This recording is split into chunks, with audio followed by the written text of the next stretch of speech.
Welcome back. It's Moira Rose's favorite season, awards, and the Oscar nominations were announced last week, so I've been on a race to see all the movies nominated. Here with his take is our movie critic, Bennett Campbell Ferguson. Good morning. Good morning, Lacey. Thanks for having me. Thanks for coming. Always love it when you're here. So what was your favorite movie of the year, and did it get nominated for Best Picture? It did. It was Hamnet, which to me was just like a great spiritually cleansing movie that takes you to such dark places and then kind of, releases you at the end in such a beautiful, cathartic way. So very happy it got a number of nominations. Do you think that will take it for Best Picture? I don't think so. I don't think anything can beat either One Battle After Another or Sinners. I don't want to hope dict, as they say. Yeah. I ran into that problem last year when I predicted The Brutalist. Yes. I know. You vote with your heart or vote with your mind, I guess, in these situations. Okay, let's talk about actor in a leading role. Yeah. I mean, Timothée Chalamet for Marty Supreme, he definitely wants it the most. But then again, the Oscars, they tend not to go with younger men for Best Actor. That. Yeah, so maybe Michael B. Jordan for Sinners. He's been in the industry for a longer period of time.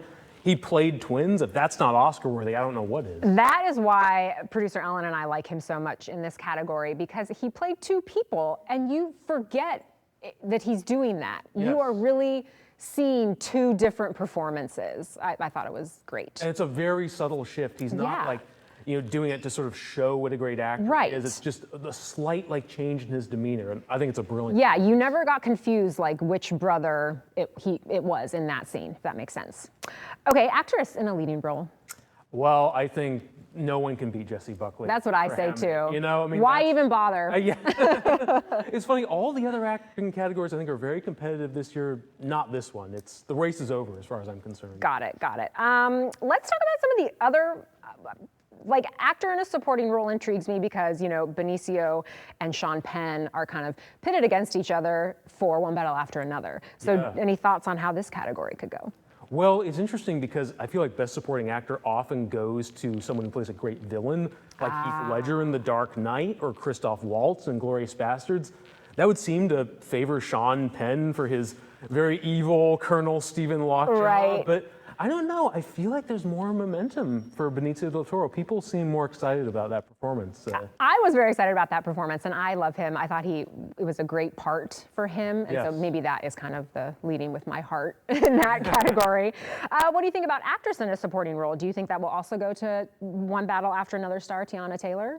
Gosh, I mean, this is a tough one to call. I mean, Amy Madigan in Weapons, a lot of fans. A delight. Yeah, but Tiana Taylor, I think, even though she's only in the first act of the film, largely, sometimes that works for, in Best Supporting Actor or Actress, like the actor whose presence almost kind of is brief but resonates through everything that follows. I mean, look at, Mahershala Ali in Moonlight. This could have a similar effect. Or, I mean, Judi Dench is barely in Shakespeare in Love, and she won, so. Yes, so true.